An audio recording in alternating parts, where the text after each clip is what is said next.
Full and uncut versions available on Patreon. Check in the description below. Greetings once again, Pokemaniacs. Duuz-Diz-Din back again with more of the Pokemon Adventures manga. Where previously, after N helps to get the Team Plasma member that was caught by Grimsley that Black and White took to the authorities, N abducts White, revealing himself as the quote-unquote king of Team Plasma. But N is more interested in understanding White's ideals after having found out about the Pokemon musical. When White reveals her reasoning behind creating the Pokemon musical, N sees no problem with that. The problem he sees is with the fact that White refuses to let Gigi even so much as attempt a Pokemon battle. And when N engages with one with Gigi, Gigi seems to actually take some form of joy in actually doing the action, something that completely shatters White's worldview, with N saying that White had been forcing Gigi to never actually explore anything else. And when White tries to escape from the Ferris wheel car that she's trapped in with N, she tries to reach out for Gigi, only for Gigi to stay with N. White falls from the Ferris wheel and is lightly injured, but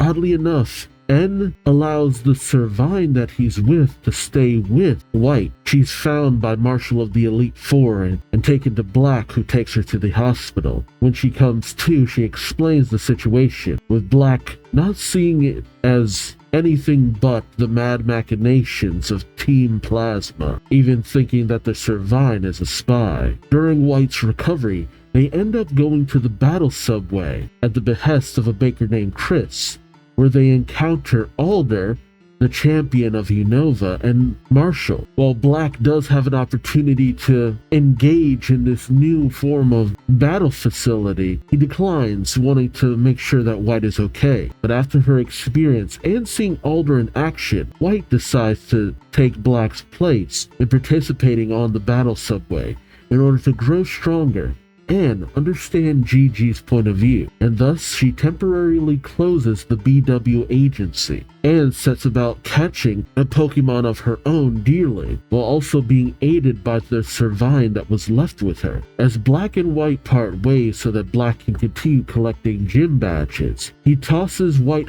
his Braviary, noting that she'll need 3 Pokemon, but also, more than likely, as a way of making sure that they'll encounter each other again down the line. How much stronger will White grow in the time that she is apart from Black? And will she understand what it is that she and Gigi have been missing out on all this time? Join me as I find out, won't you? Alright, it's Pokemon Adventures Black and White, Volume 5, or 47, depending on how you look at it. We got the forces of nature in the background. We got Sheeran and his... what is that? Is that Pidove? Or... No, Evolved Pidove.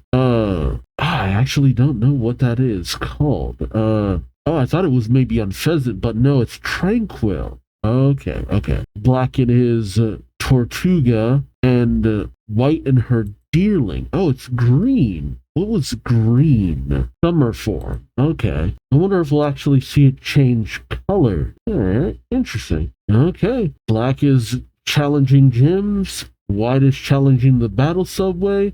And Chirin is, well, not in the hospital like Bianca. I don't know how long she'll be out. Hope Bianca isn't out of the story for too long. Oh, Emmett and Indigo. I keep calling him Indigo. Ingo. Alright, who's that Pokemon for this chapter is Palpitoad. It's adventure number 29. Drawing bridges. Cheeky. Yeah, that bridge has been up for a while. What's the deal with that? There's a drawbridge near where I live, and even that's not up as constantly as this is. But we see that Zoroa from before, making its way into the control room, fiddling around with the control. We then see Black over at the one side of the drawbridge. I guess he's looking across. He says, what a headache. Now that I defeated Elisa, my next stop is Driftvale City.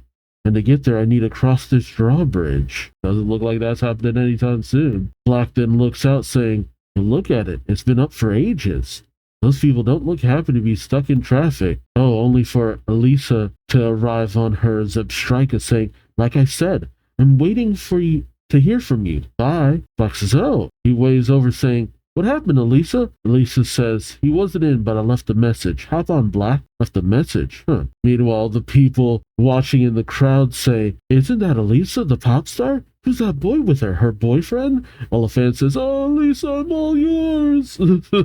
Simp. Black, as they make their way towards the bridge, Black questions, Driftwell drawbridge is supposed to open for big ships, right?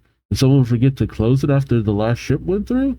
I mean, how irresponsible can you get? Who's in charge of this bridge anyway? Elisa says, a man named Clay. Black then questions Clay. Huh? Driftville? Clay? He then brings out his note saying, the gym leader of Driftville City? That Clay? Elisa says, that's right.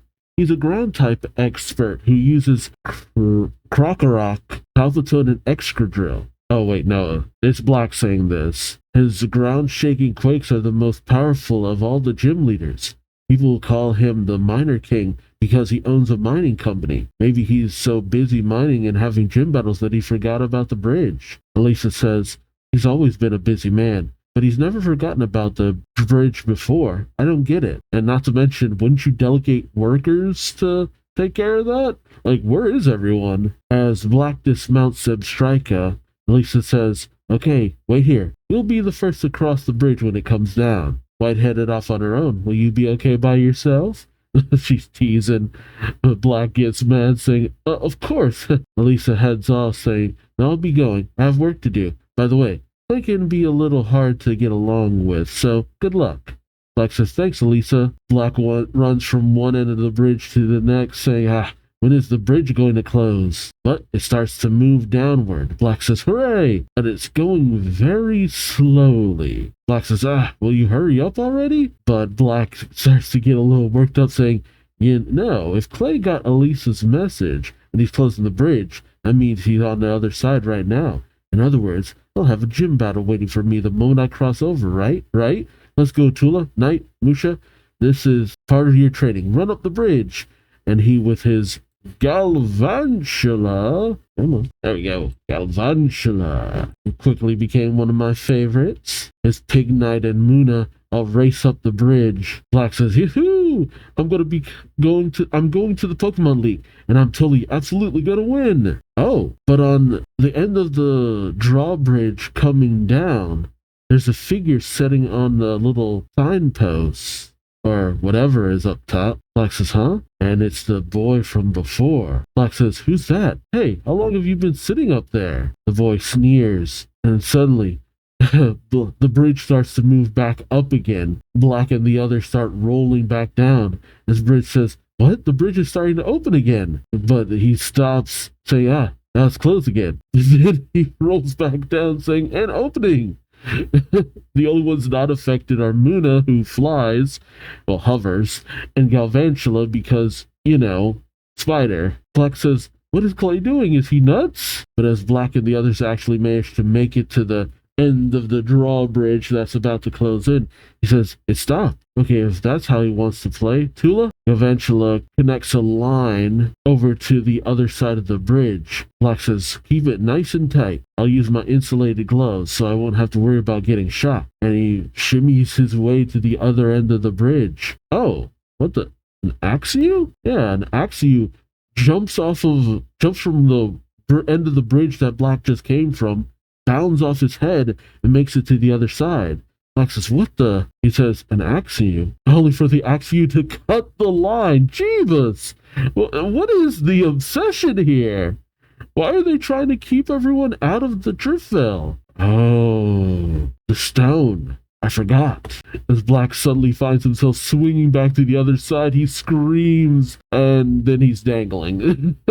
Black says, oh boy, what is going on up there? As Galvantula and Pig Knight try to get him back up, only for the bridge start to close in. About to close in with him in between. God, that's terrifying.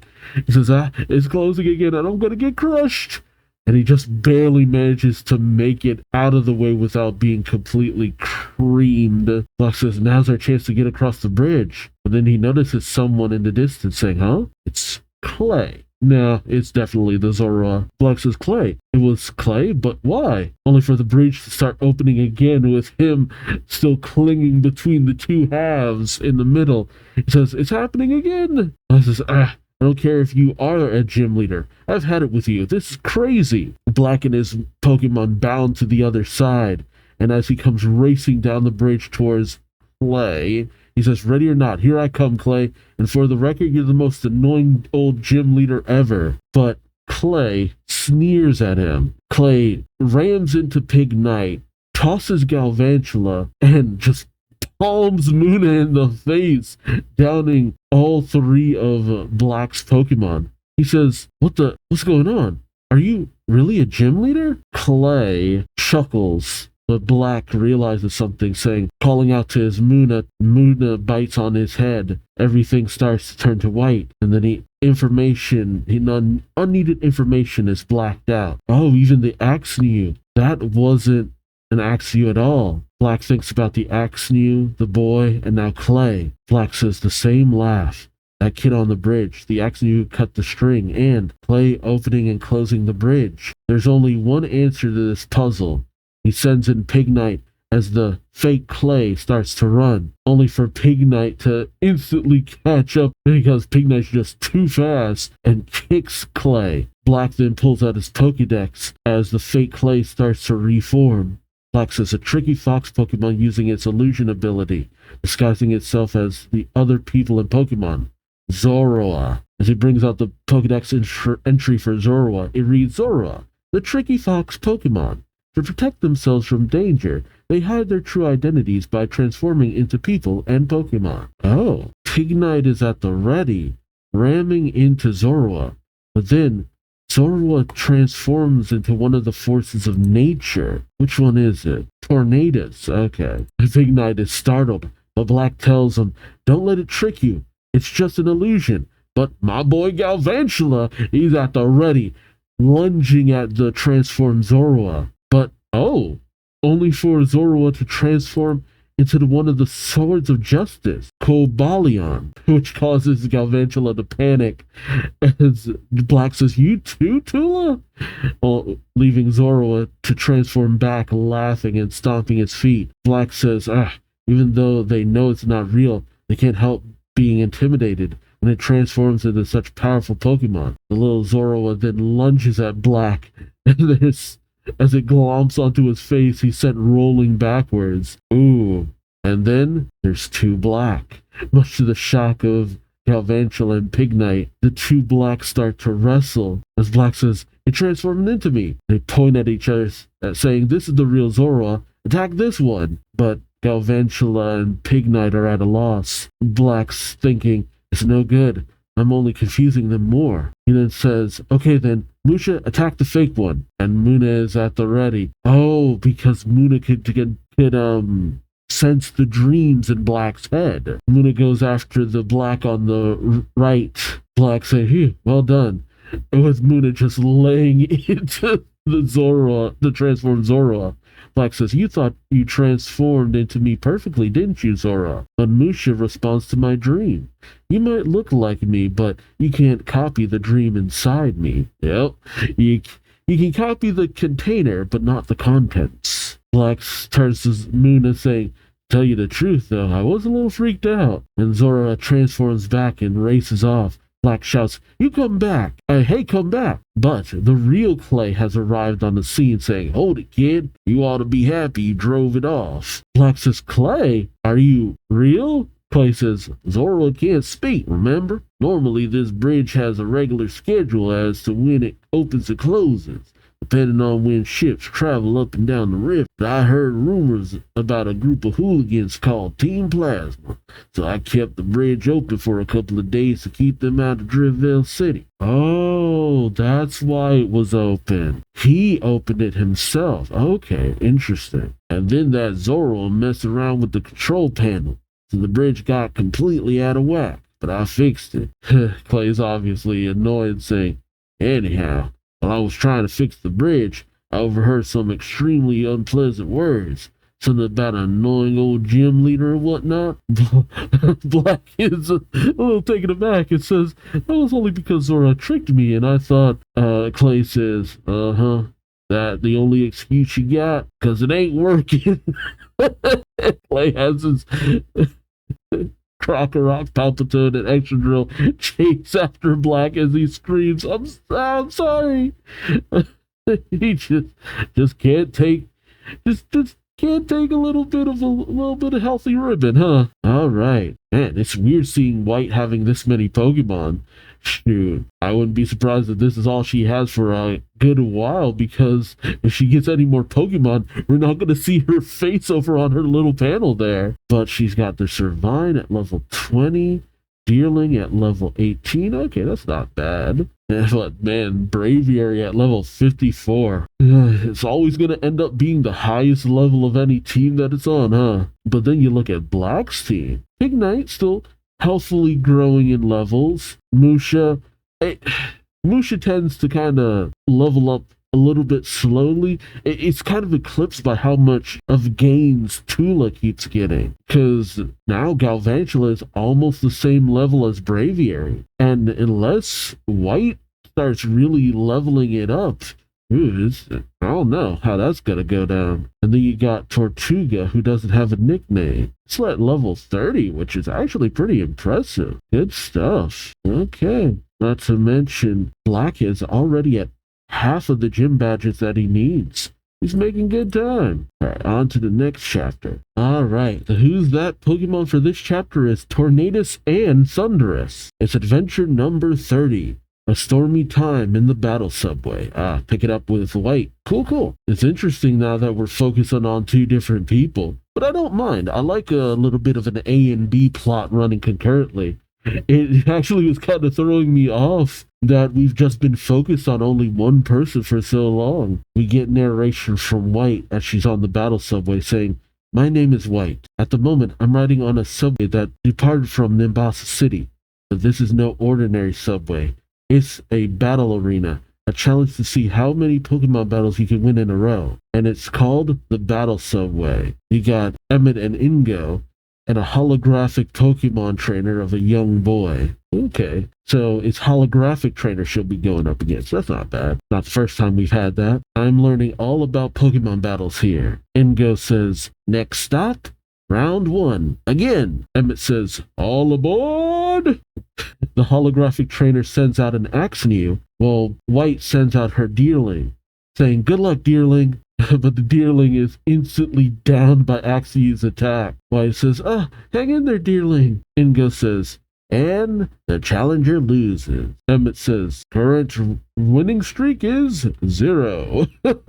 Dang, that's cold. But hey, it's the brutal truth, unfortunately. Yeah, I'm actually surprised that I can keep straight who's Ingo and who's Emmett. I thought it would be a lot harder, but, because it's such a stark contrast with Ingo having more black colors and Emmett having more white, it's actually a lot easier to tell than I thought it would be. As White picks up her Deerling, she says, "I lost again. Haven't won one battle yet. Where am I going wrong? Mr. Conductor, what should I..." Ingo says, My name is Ingo." Emmett says, "I am Emmett." Ingo then says, "Don't worry about losing. This is just a test run before our official launch. We're just trying out different scenarios. That's why you're here." Emmett says, "That's right. We're observing the reaction of a trainer who can't even win a single battle." Oh, dang.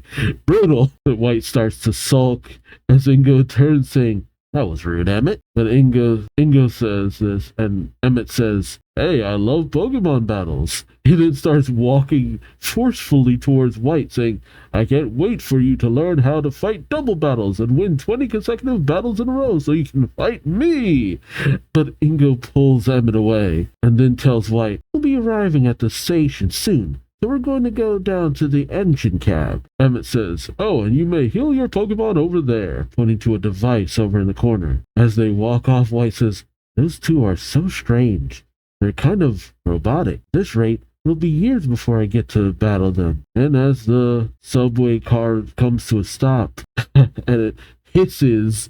You can hear the hiss of White's sigh, and she says, he told me not to worry about it, but not being able to win a single battle starting to get to me. And yeah, I would honestly have been surprised if she was actually winning a lot of battles, though it's unfortunate not to even have won a single one. She brings out her Pokemon, Deerling, Braviary, and Servine, and she says, let's see. I'm a rookie who just caught my first Pokemon, Deerling. I borrowed Brave from Black, but Brave is too powerful for me to handle. Oh, yeah. Not enough experience to actually handle the Pokemon. But it was traded, so it shouldn't be that disobedient, I would think. Well, actually, it was more gifted than anything else. Not to mention, I'm pretty sure Bravery likes her, though maybe because she's not giving it the correct kind of commands, it's a little touch and go. He also says, and that's Servine that's been following me around. I haven't got a clue what it's thinking. Yeah, I'm not sure either. Does it like you? Does it hate you? Like, is it just curious about you? Though it seems as though White and the Deerling have actually gotten on pretty good terms. She plays with it a little, saying, it's okay though, I'm a beginner. There's nothing wrong with me not winning battles. My opponents are all computer generated, so I'd just take my time and learn from my mistakes. The train starts to move as over the intercom it's announced train departing. White watches as fields of, I don't know, wheat or something race by her. She says, oh, we're outside. I guess the subway doesn't stay underground all the time. What a nice change of atmosphere. Oh, it's her. Oh my god, I wasn't actually expected to see her here. A figure, surprisingly, on another part of the train, well, in the same train car, says, well, quote something saying, the tiny but strong Pokemon looked up at its trainer and saw the seeds of doubt taking root as together they faced their toughest opponent yet. The Pokemon sounded a soft cry of reassurance. Oh, she's using White as the subject for her book. This world doesn't exist just for you. White thinks, there's someone else here? When did she get on board? Chantal is stuck, though, saying, and, oh, okay. So she's a writer. I didn't know that. It's weird not to see her with the big bow around her and stuff. If it wasn't for the very iconic looking hairstyle and glasses. Also, I gotta say, man, she kinda stacked. Okay, I couldn't tell in her art, but she has a somewhat low cut to her dress. I didn't realize that was all skin. Again, because the bow kind of obscures it most of the time. Okay. Like, man, got that cleavage going. Hello. She's cute, though. My goodness. And I assume the glasses make her eyes look even bigger. Chantal and White then lock eyes. And Chantal turns away. Shy. Oh, she's shy. Saying, ooh, did you overhear me reading out loud? How embarrassing. Like, White says, well, so I guess it's White's time to finally get a moment with an Elite Four member. Chantal says, I'm sorry I imposed such unsophisticated sentence on you. That was part of a novel I'm writing. What do you think? Pretty good, huh? She comes up to White, and White questions, who are you? The subway is on a test run. The conductors told me we were the only people on this train. Chantal says, oh yes, well, I snuck onto the train at the last station to do my research. Oh my goodness. White says a bit wearily, research? Chantal gets embarrassed again, saying, yeah, well, yes, I'm a writer. Ooh, I told her. It's hard to tell if you're embarrassed or overly enthusiastic. Maybe a combination of both. Also, she is shockingly skinny. Like, my god. Maybe it's just the outfit that's on her, but she looks thin as a rail. Okay, she's a lot thinner in the artwork here than in the artwork for the games. Okay, that's what it is. Yeah, there's definitely the artist putting some emphasis on a few places that they found of note. Oh man, was she writing fanfic about Volkner? She then shows off a page from her book telling White, I travel all over for my research, you know. These are some of my notes. Oh, but the sentences aren't well edited yet, so it's really all rather embarrassing. It reads, did you know Thunderbolt was his first greeting to me? It wasn't until after we battled that I learned his name was Volkner. Ah, she went up against Volkner. Cool. I wonder how that fight went. Now, this here is my newest novel. I came out just the other day. Oh, but I'm too shy to show it to you. White then thinks to herself, what should I do? Tell the conductors about her or what? She looks around. Suddenly, oh, okay. There's a flash. Lightning comes crashing down, and suddenly the train comes to a screeching halt, causing White to faceplant.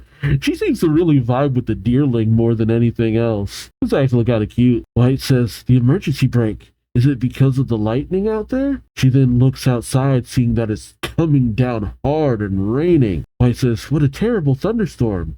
But Chantal gets excited, saying, it's here!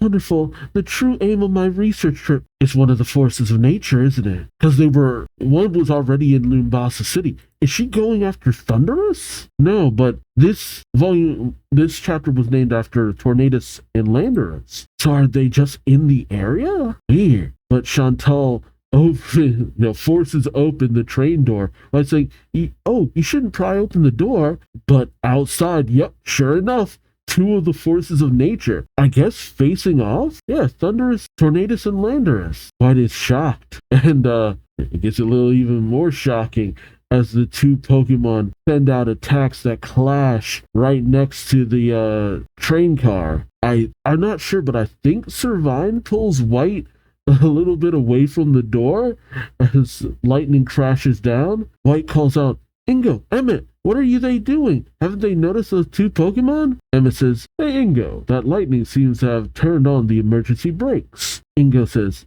I suspected that was the problem. We have no choice but to wait for the storm to pass, Emmett. Do they not see the Pokemon? Voice rings out over the comm saying, due to unexpected weather conditions, we've made an emergency stop. We shall resume operation as soon as possible. Please remain in your seats. Thank you. White starts to panic, saying, I knew it. They didn't notice. He then looks to the door, saying, now where did she go? And outside, right in the clash of attacks, with no mind for her safety, is Chantal. My God, this girl is wild. White calls out from the train, Hey, that's dangerous. You better get back on the train. And a very wet Chantal, I see you, mangaka. y'all a little too much into this. I feel like that's why they didn't give her the bow so they can, I get you. Chantal says, thunder and a tornado. A clash between those two is something much more than an ordinary Pokemon battle. She then leaps up in the air saying, ooh, this is such a treat. White says, it's no use, she isn't listening to me. You're always surrounded by these just incredible personalities. But White says, but if those two keep fighting, they're going to damage the train and everything in the vicinity. She then looks to her Pokemon saying, is this really up to me? She races out saying, right, I can't defeat them, but maybe I can shoo them away somehow. I have to at least try. She tells Deerling to use Leech Seed, and it hits Tornadus and Landorus. White says, it's not working. I think they didn't even notice, and Deerling sulks. White says, they're so powerful, funny. They look like something out of a children's tale. But then White starts to realize something, thinking, come to think of it, right before I left, she remembers talking to Black, who said, it looked just like something I used to read about when I was little. White says, oh? Black tells her, right after my gym battle against Elisa, the roller coaster went rushing outside, and it was pouring rain, but that's where I saw it. It had a horn on its head. And Elisa told me, in present day, White says, its name is Thunderous. And there's another one too, named Tornadus. Hey, okay, is this Thunderous and Tornadus, or is it Tornadus and Landorus? Okay, Thunderous has one horn, Tornadus has two, and Landorus has three. Okay, so it's Thunderous and Tornadus then. Okay, I misread that completely. Okay, it's hard to tell who's who in the black and white manga, but now, okay, that makes a lot more sense. So it is Thunderous and Tornadus. Okay, White says, his name is Thunderous, and the other one too is named Tornadus. Chantal says, oh, so you've heard of them? White says, so they're really real. Chantal explains, saying, my friend told me about them. That one is Thunderous, and that one is Tornadus. He says about the one horn and two horn respectively. He then says, that's right. If you want to see them, you had better pay attention to the weather. White says, the weather? Chantal says, the weather gets very stormy whenever they appear. I checked the bulletin boards at the gate of each town. and based on the weather forecast posted there, I deduced that these two would appear right at this moment. The sandstorm. The sandstorm. Was that because of Landorus? Huh. Chantal says, they never stay in one spot for longer than 5 minutes. Oh. And they're always flying around the skies of the Unova region. It's nothing short of a miracle for those two to meet each other in the same place at the same time. Oh, that was a nice way to put it, wasn't it? Let me jot that down, much to White dismay. Chantal then brings out a Pokeball saying, well then, as you said, everything in this vicinity is in serious danger if we don't do something about this. They need to calm down. White gets excited saying, you'll help me fight them then? Chantal says, of course, let's go, Jellicent. And she rides off on her Jellicent. Okay, so there's female and male Jellicent. That's a female one. Interesting. Water ghosts. Oh, okay. Interesting. Chantal has Jellicent create an energy ball and a shadow ball and sends them off. The energy ball to Tornadus and the shadow ball to Thunderous. They both explode in their faces and they grow even angrier and start attacking each other even harder. Oh my god. Suddenly, as they lock hands and grapple, a massive storm of a tornado starts to brew between them. I don't know why I was struggling to get that out. White says, you just made it worse. Aren't you going to defeat them? Chantal says, no. White says, so you want to capture them? Chantal says, no. White says, to drive them off? Chantal says, no. We can't defeat them, capture them, or drive them off. Thunderous and Tornadus are too powerful. They're legendary Pokemon. That's why I'm going to call someone to punish them. Punish them? Also, man, the artist really wanted this girl to get as wet as possible. The clothes clinging to her stuff was like, a little too much. Oh, White says someone to punish them.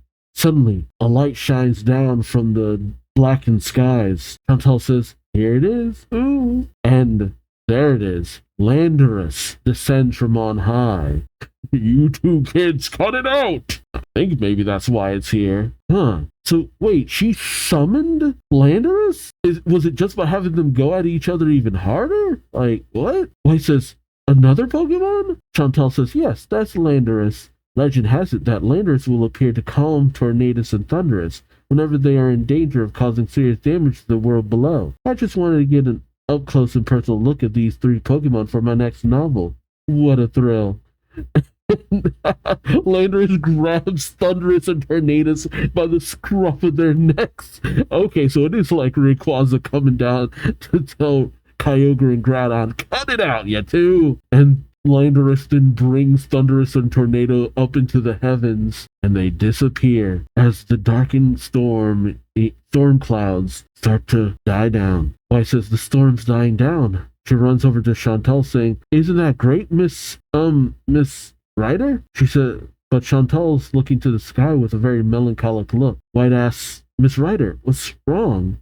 Chantal says, oh, it's nothing. It's just I'm embarrassed to have you call me Miss Ryder. And she leans down. I swear, you guys. Look, unless I'm told otherwise, I assume they're all adults. I know that White isn't an adult, but White ain't got nothing going on like Chantal does. Chantal says, I'm sorry for not introducing myself sooner. Please call me Chantal. White says, Chantal? Chantal? She then flashes back to Black saying, watch out, Elite Four, Chantal, Caitlin, Grimsley, Marshall. Yeah, conveniently he always yells out all of their names. White says, you mean you're a member of the Elite Four? Chantal says, you know of me? That makes me so bashful. White says, wow, Black would be so excited if he were here. Oh, were you going after those two to prevent them from wreaking destruction on the land? Chantal pushes White away, saying, not at all, I'm no hero. I only came here for my research. As Sir Vine hoists White back onto the train car, announcement says, we apologize for any inconvenience.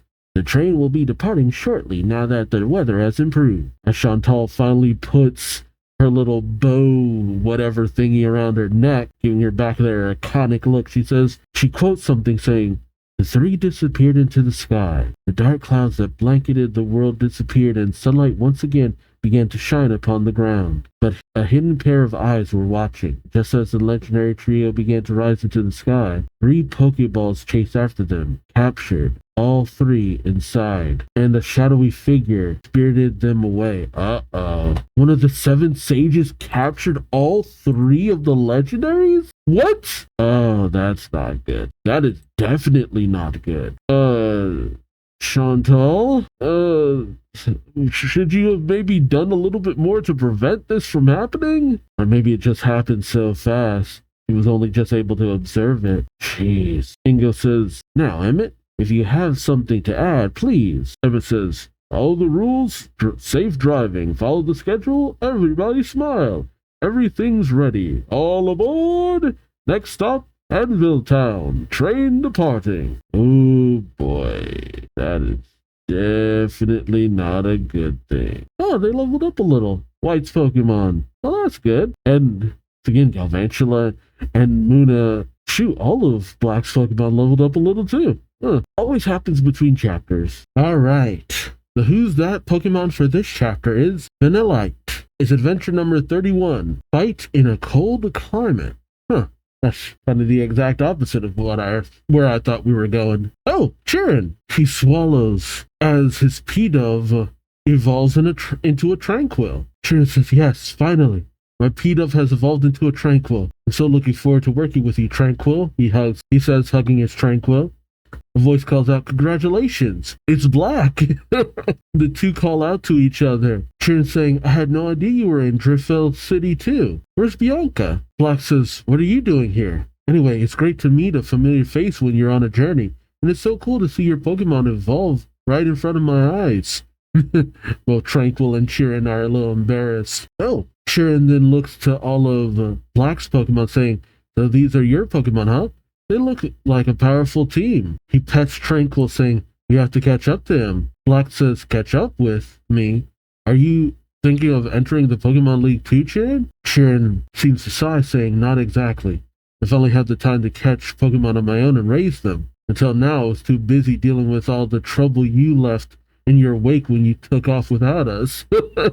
Black gets a little flabbergasted saying, okay, I've been scolded enough about that already. But the two begin to laugh, smiling. A nice little friendly moment. That's good. Okay, where are they anyway? Chirin says, to tell the truth, I had a hunch I'd run into you again soon, Black.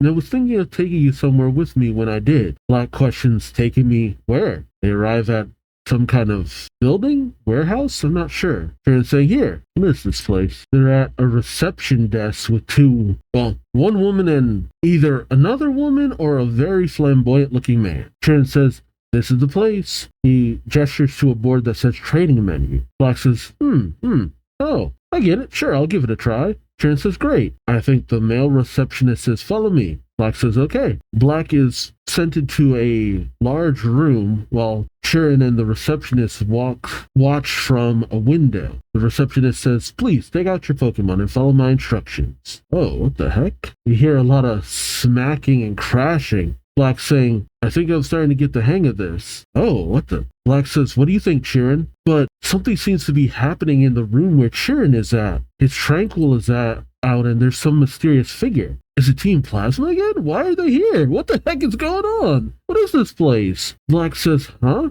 What's he fighting over there?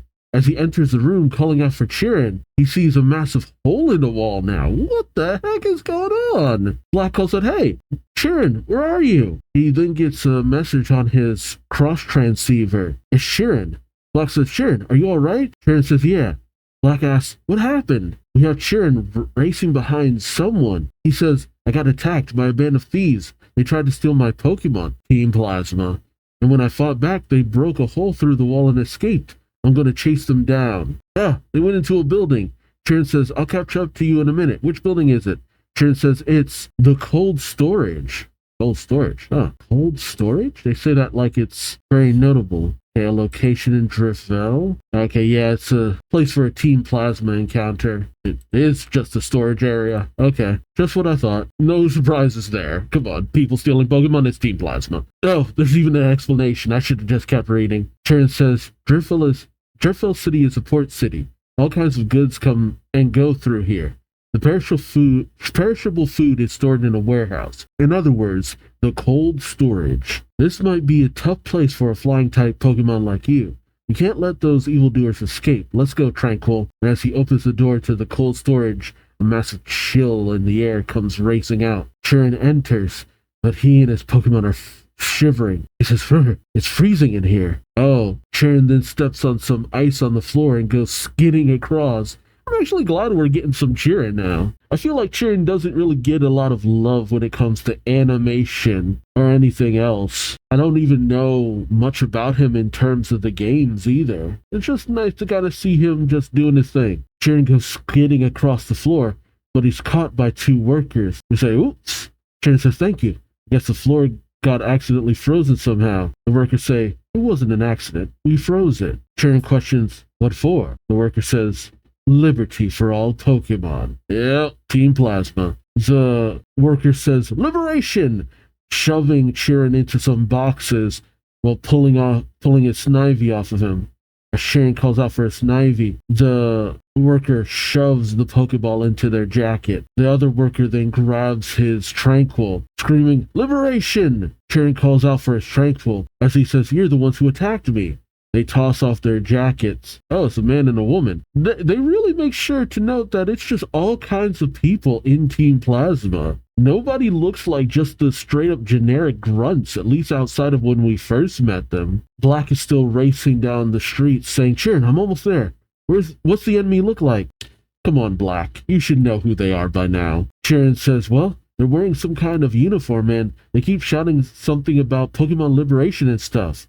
And they're trying to kidnap my Snivy and Tranquil. As Chirin trains his cross transceiver on them, Black says, Team Plasma. He then enters into the cold storage saying, I don't feel cold at all. As a matter of fact, I feel hot because my blood is boiling with rage. Dang, dude. The figure of something then appears before him. It's a Vanillite. Black says, a Pokemon, Vanillite, as he trains his Pokedex on it. But the Vanillite attacks him with a puff of frosty air. Black and his Pignite, I should note, are suddenly surrounded. Oh, by a bunch of mirrors of ice?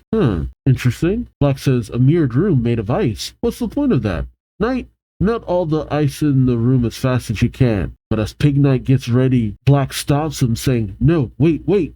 Chirin could get roasted if we create a huge fire.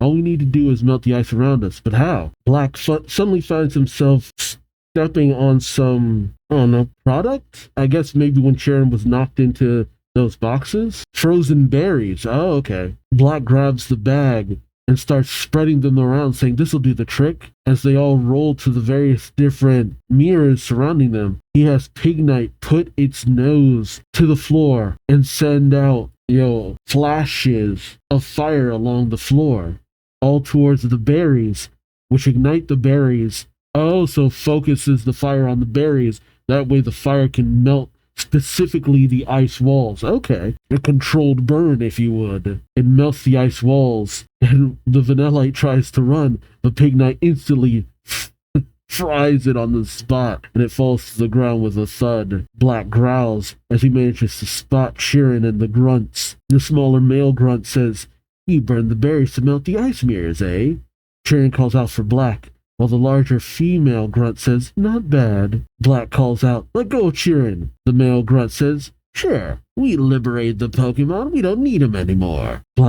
As Chirin is shoved towards him, Black says, are you alright, Chirin? Chirin says, I am, but my Snivy and Tranquil there. Black commands his Pignite, saying, Knight, get him back. Only for the... Wait, did they bring these two Pokemon out of Pokeballs?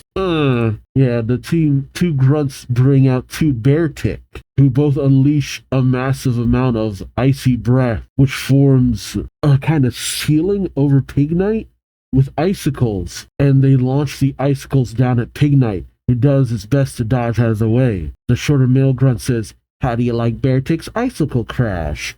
Beartic can freeze its breath and drop icicles on its opponent. It's all your Pignite can do to dodge Beartic's attacks. Black says, nuts! The icicles fall everywhere within the range of Beartic's breath. Oh, no, this is the grunt. The icicles fall everywhere within the range of Beartic's breath. Your Pignite can't get close to us. But Chirin seems to realize something, and he calls over to Black saying, you don't have to get close to them. Make use of Pignite's speed. What you need to do is, and I guess he whispers the rest. Black then calls out, Knight, run around them. And Pig Knight does just that, making its way over some containers over to where the grunts are standing, as the Beartick still can unleash Icicle Crash. But the icicles end up over the grunts, who say, oh no! And the icicles come crashing down on them, allowing Tranquil to be free. The grunts screaming, no! Sharon says, do it, Tranquil.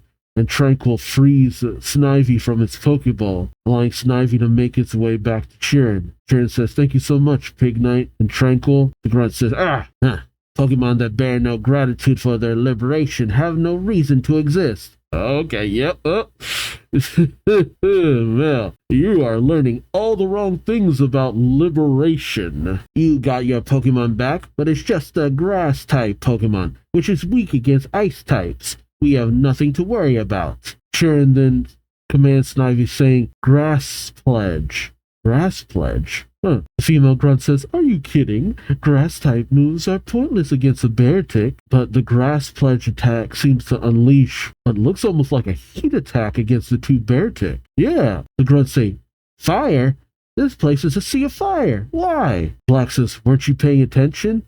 That building was the Move Tutor's house. And the moves Knight and Snivy learned from the Move Tutor were Fire Pledge and Grass Pledge. Okay, interesting. When Knight used Fire Pledge, Snivy's Grass Pledge turned into a Fire-type move.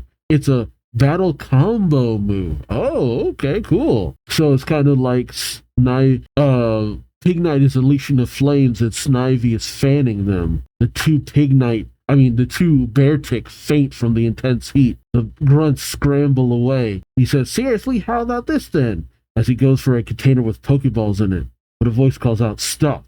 Oh, Zinzolin. Okay, Zinzolin. He says, the Pokemon we have gathered are friends of our king. We cannot afford to risk injury. The grunts say, the king, and say, think of N. Black questions, are you one of the 7 sages? The man says, I am Zinzolin. That was a magnificent battle combo move. It is obvious you have the upper hand. Hence this appears to be a good time to retreat. Till we meet again. Oh, and unlike the others, he just kind of fades away. Black calls out, come back here, as he gets onto the container where Zinzolin was. But he ends up bonking his head on an ice wall, he says. He then looks around, seeing that they must have escaped through an opening that they didn't notice before. It was a misdirect. Oh, okay. So the ice wall was projecting Zinzolin's image on the adjacent ice wall, and it made it look like he just straight up disappeared when he just kind of slipped out from under the door. Man, sneaky. Unlike the usual flash of smoke. Sharon questions, so that was Team Plasma? Black questions, that was your first time fighting them, wasn't it? I fought them before. Sharon asks, you've been through a lot of dangerous battles recently, haven't you? You fought them alone. But Black just kind of laughs it off, saying, not alone. I've had a lot of help, and today that help was you. Good stuff. You took me to the Move Tutor's house. We came up with the idea of how to get Snivy back. It's not just our Pokemon fighting. You and I work together to defeat those bad guys, he says to Sharon as they link arms. Oh, I actually like seeing that little camaraderie. I'm glad this series makes sure to take the time to just remind you why these guys are friends. There is a really good bond between these dudes. I hope we get another moment like that for Bianca, outside of just, getting her Pokemon back. I hope that Bianca can actually get to a point where she can, fight a little bit for herself too. And Sharon might have needed a little bit of help, but he actually came in really quite handily in this fight. Good stuff. Black says, goodbye, Sharon. I'm off to the gym. Sharon says, see you around. As Sharon waves off Black and Pig Knight, he then says to his Snivy, 7 sages, a king. What is Team Plasma all about? Come on, Snivy. Let's go back and check out the cold storage some more. Oh, okay. Is he thinking that maybe he can find some clues? I wonder. Alright, what levels are they at now? Man, Galvantula is almost the same level as Braviary. And despite the fact that I haven't seen him use that Tortuga, it's still leveling up, so he must be using it in some way. And Pig Knight is up to level 30. Dang. Okay, that's what. Put in that work, Pig Knight. Work it, work it, work it, work it. Okay, White's no slouch either. Servine is 22 and Deerling is at 20. Okay, that's not bad. She's getting up there too. Good stuff. I love the progression. All right, and the last chapter of this video, the Who's That Pokemon, is Excadrill, and it's adventure number 32. Mind Mayhem. Mind the Mayhem. Oh, we have Black arriving at the Driftvale City Gym. As outside, he says, now what? I want to challenge Gym Leader Clay, but and Black flashes back to the other day when he was talking to Clay on the bridge. And he says, what? You want to fight it? Oh, Clay says, what? You want to fight a gym battle with me? Clay turns away saying, I'm not going to battle you. Black asks, why? Why not? Clay says, cause at the moment, I'm in a very bad mood. Black questions, then when will you fight me? Clay shouts, when I'm not in a very bad mood. Yeah, I mean, I guess with everything that's going on, he would be a little bit pissy. It's understandable. The thing about gym leaders having other duties and jobs and stuff like that, not to mention, Clay seems to really have a lot of industries and businesses and all that good stuff. I feel like the whole gym leader thing is more of a PR thing for him more than anything else. Black then says to himself, that's what I should have said. Oh, he thinks back to what he said to the fake Clay, saying, right here, not here I come, Krabby Pants. Oh, that's not what he said. He says, that's what I should have said. But maybe Clay wouldn't be in such a bad move or think that he was talking bad about him. Black then peeks in through a window. I'm getting flashbacks to Diamond and Pearl as he says, oh, there he is. Clay is talking to his workers saying, line up, everybody. Men say, yes, sir. Clay questions, gather around already. Hurry up, will you? Oh, he's in a very bad mood. Black thinks to himself, whoa, he's still in a bad mood. Black tells his Pokemon, oh, well, might as well do some training then. We've got a new team member to break in anyway. As Clay tells his men, report your reports. Mining division? The men say, yes, sir. The mining schedule is going as planned, sir. While the workers whisper amongst themselves, saying, has Mr. Clay been in a worse mood than usual these days? Another man says, yeah.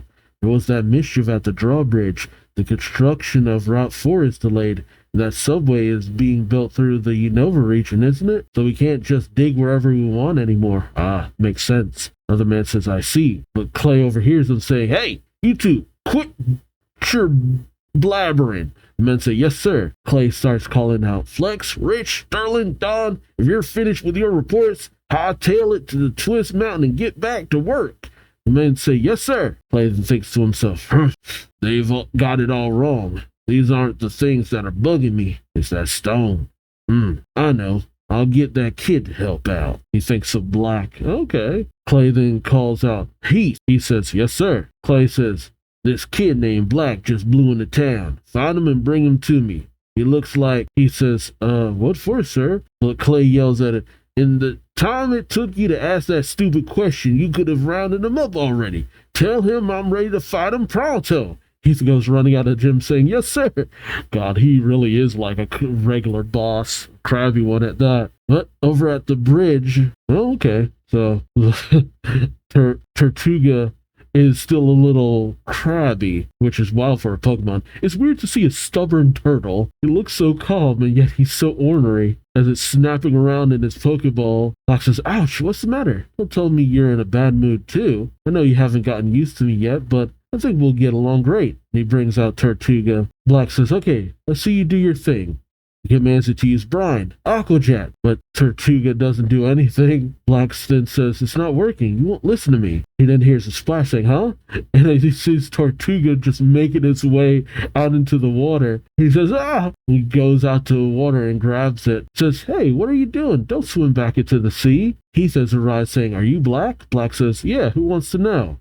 He says, Mr. Clay wants to see you. He said to tell you he's ready to fight you now. Black says, really? He must be feeling better. He says, nah, actually, he's in a worse mood than ever today.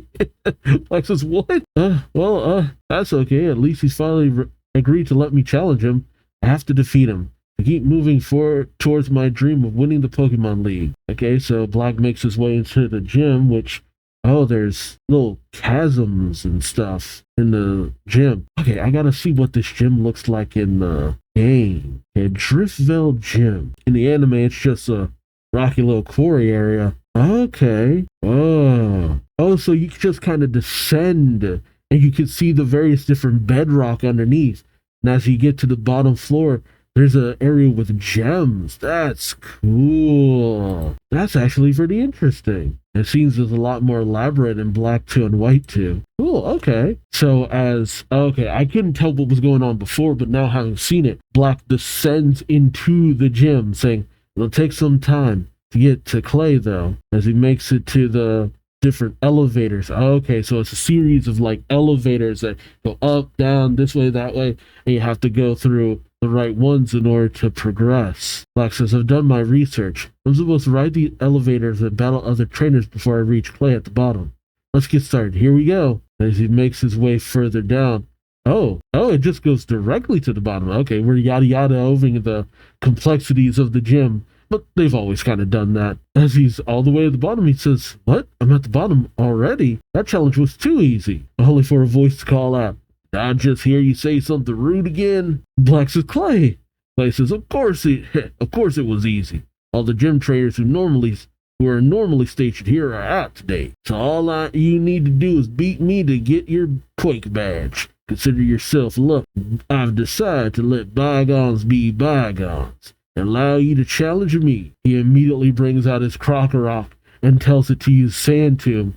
Yeah, because Black has his Tortuga out, or Tortuga. See, I'm so tempted to say Tortuga because of, Pirates of the Caribbean and all that. Oh, and Tortuga is Spanish for tortoise. Oh, okay. Interesting. But with all that sand being whipped around, Tortuga takes offense to this affront and just blasts Crocorock with a hydro pump, it looks like, without even a command from Black. Crocorock's down in an instant. Clay says, you defeated my Crocorock with a single blow while holding on to your Pokemon. That must be the Ace Fire you trained for this gym battle. Maybe I missed something, but I don't think I saw you giving it any orders. Black is a little nervous, saying, isn't it obvious? My Pokemon only returned the attack because of its fighting instinct. There's a new Pokemon. It doesn't trust me enough to obey my commands yet. Clay sneers, saying, you decide to face me with a brand new untrained Pokemon? You really do think I'm a rotten, pathetic gym leader? Clay did not let that remark go. Black says, that's not true. You're a specialist in ground-type Pokemon. Not just having to get a new Pokemon who excels in water-type attacks right before this fight. I figured it must be destiny, and I wanted to see how far I can go with it. Clay laughs. Well, you should say that. That's a rare and powerful Pokemon you've got there. Really? Really? Is it? Oh, it's a fossil Pokemon. I didn't think it was like rare or anything like that. I mean, it seems alright from some of the information on the wiki. Clay says, it's a Tortuga, and someday it'll evolve in a Caracosta. Black says, you evolve into Caracosta, huh? And I'll call you Costa. I'm counting on you to win this battle. Attack with a powerful water stream. Tortuga looks away. Black saying, pretty please? And still ignoring me. Clay says, how about I show you what a powerful water stream looks like? Palpitoad? And Palpitoad used Water Stream against Tortuga. Oh god. He then commands Palpitoad to use Hyper Voice, which, oh god. Just now I'm thinking back to Diamond and Pearl again. Just with all those sound waves emanating, Black and Tortuga are overwhelmed by it, with Clay saying, don't ever turn your back on an opponent in battle. That's a sure sign you've given up. And since you don't seem to care about winning, I'll just go ahead and finish you off now. Change Pokemon.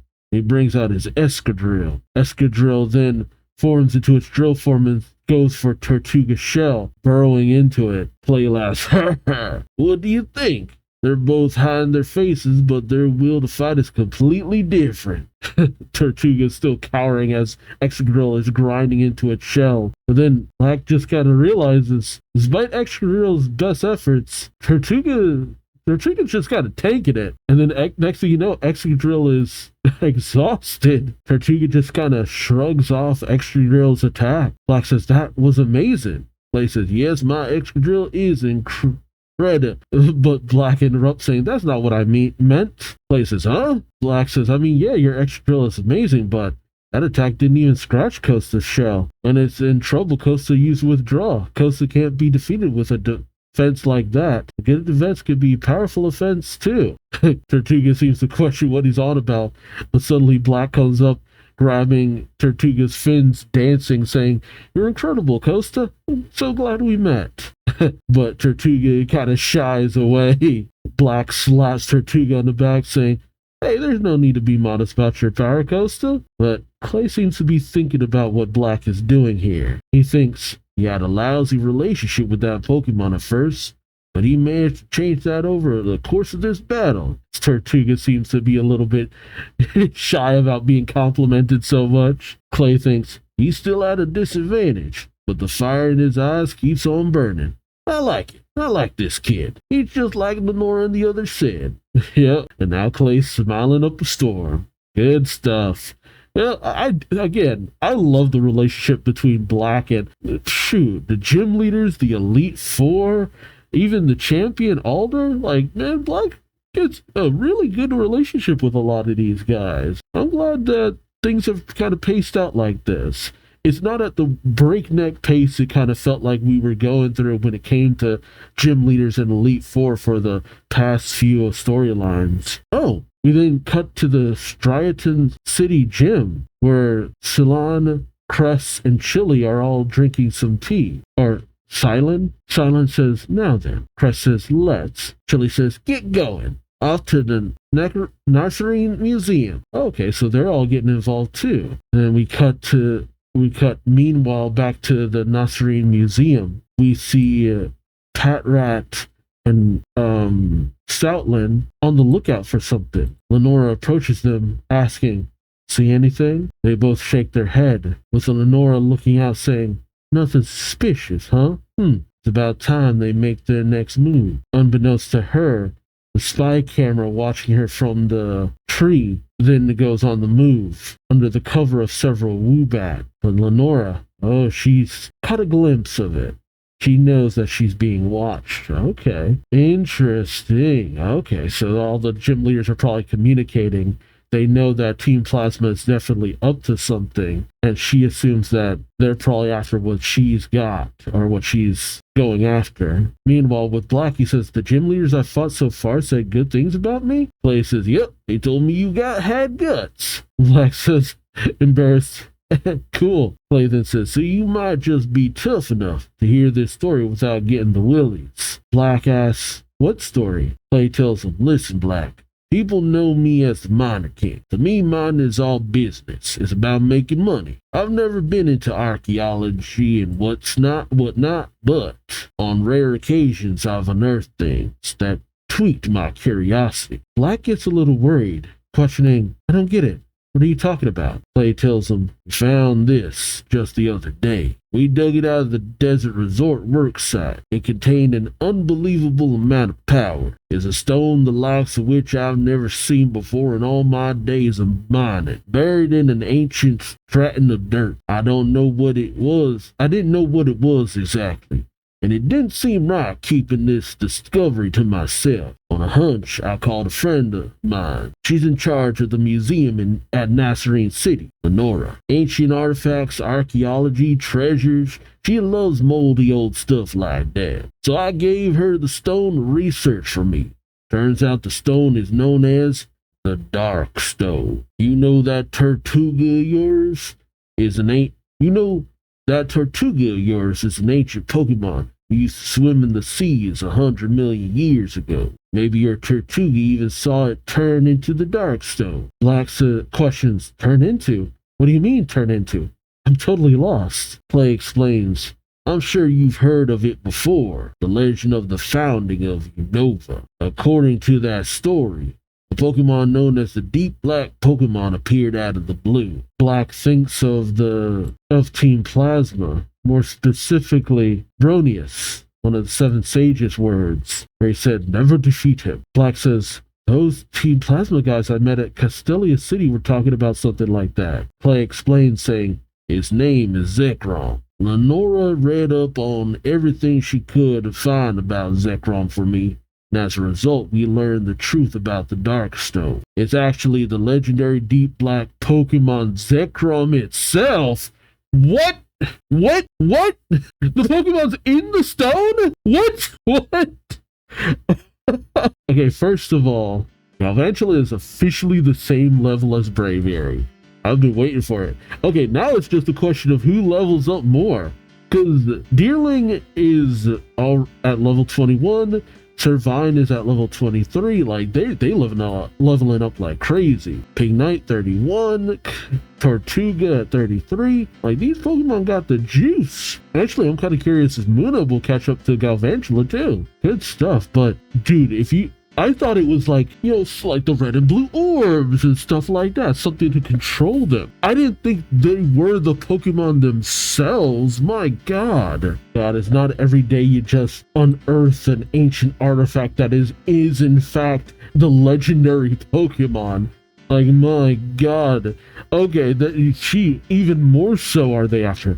But then what do you need to do to awaken Zekrom? And what about the other one? Oh man, the jet black Pokemon. And then there's that Zoroark. Was it doing what it was doing under orders from N?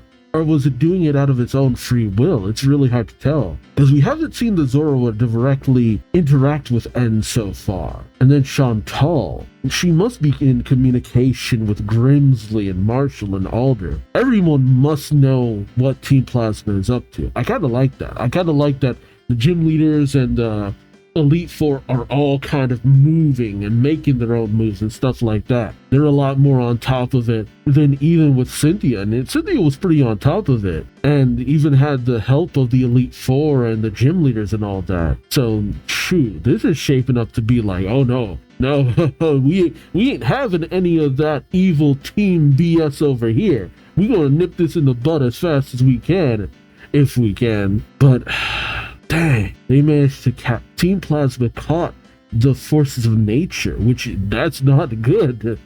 That is definitely not good. How were they able to catch them so easily? What did they use? Chantal saw three orbs moving. How were they able to catch them that simply? I hope Sharon can find out some information from the cold storage. Dang, that's wild. Okay, yeah, shoot. No wonder Lenora is like at the ready. Discovering what that is, no wonder the other gym leaders are also on the move. It's just like, oh no, all hands on deck.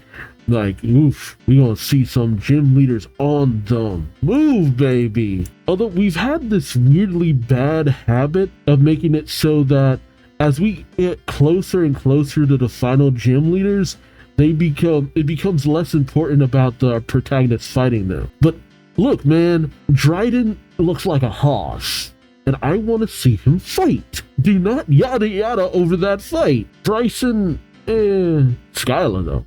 Interested in Skyla in a lot of ways. But this is definitely an all hands on deck situation, and I'm curious to know how all of this is really gonna go down. I love the organization of it all. But I'm left kind of wondering, who is really in charge of all the gym leaders in this storyline? Is it Clay? It kind of seems to be Clay, but I would think Dryden. But then again, it might just be that everyone's just performing as best they can before the Team Plasma really gets moving. We'll see if it's not already too late or not. Actually, now that I think about it, is Iris? Okay, no, it would be Iris that Blackface is off against. Right. Dryden doesn't become the gym leader until... Okay, no, so it would be Iris that Blackface is off against for the last battle. I'm interested to see that fight. I love Iris. She's definitely one of my favorite. It's kind of unfair because she was so featured in the anime, but Salon was also featured pretty well. So, I don't know. Iris just cooler to me. She likes Dragon. It's hard to beat someone who likes Dragon. But let me know your thoughts in the comment section below. Also remember to like, comment, subscribe if you enjoyed the ride. Thank you so much for watching. And until next time, I've been Duuz-Diz-Din and hope to see you in the next one. Till then, take care. Bye-bye.